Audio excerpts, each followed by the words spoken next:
चला बाहेर आले, अभिनंदन, आम्हाला आनंद आहे। जय जिजाऊ सर।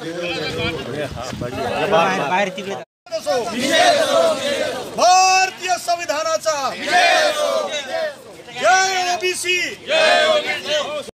फुले शाहू आंबेडकर पेरियार विचारांचा, शिवराय फुले शाहू आंबेडकर पेरियारांच्या विचाराचा, शिवराय फुले शाहू आंबेडकर दडपशाही नहीं चलेगी, सुधीर मुनगंटीवार मुर्दाबाद, सुधीर मुनगंटीवार मुर्दाबाद, फडणवीस सरकार मोदी सरकार मुर्दाबाद, फडणवीस सरकार मोदी सरकार मुर्दाबाद।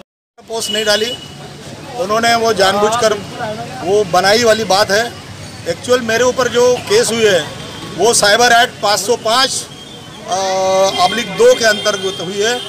वो केस ये बोलता है कि अगर धर्म, जाति, प्रांत, भाषा, लिंग इस आधार पर अगर समाज में तेढ़ निर्माण करने का प्रयास होता है तो वहाँ ये केस लगती है।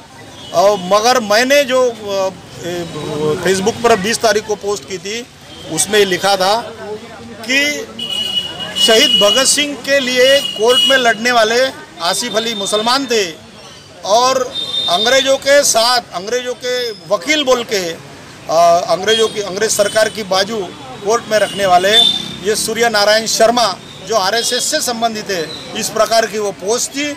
और जो लोगों ने स्वतंत्रता पूर्व आंदोलन में गद्दारी की, देश के स्वतंत्रता के लिए जो लड़े, उनको कोई सहयोग नहीं किया, उल्टा उनको पकड़ के दिया। ऐसे लोगों को, ऐसे दोगले देशभक्तों को जो आज देशभक्त बोल के खुद को प्रतिष्ठित करने का प्रयास कर रहे हैं, उनको वो बात लगी, मिर्ची लगी, सत्य ओपन हो गया, इसलिए मिर्ची लगी इन्होंने, इसलिए उन्होंने झूठा आरोप मढ़कर प्रेस में अलग बताया, मेरे ऊपर केस जो अलग की है, ये जो साइबर क्राइम की केस है, वो जो बता रहे कि कोई मोदी और स्मृति ईरानी के बारे में वगैरह पोस्ट की, तो मुझे इतनी फुर्सत नहीं है कि मैं ऐसे फालतू का काम करते रहूँ।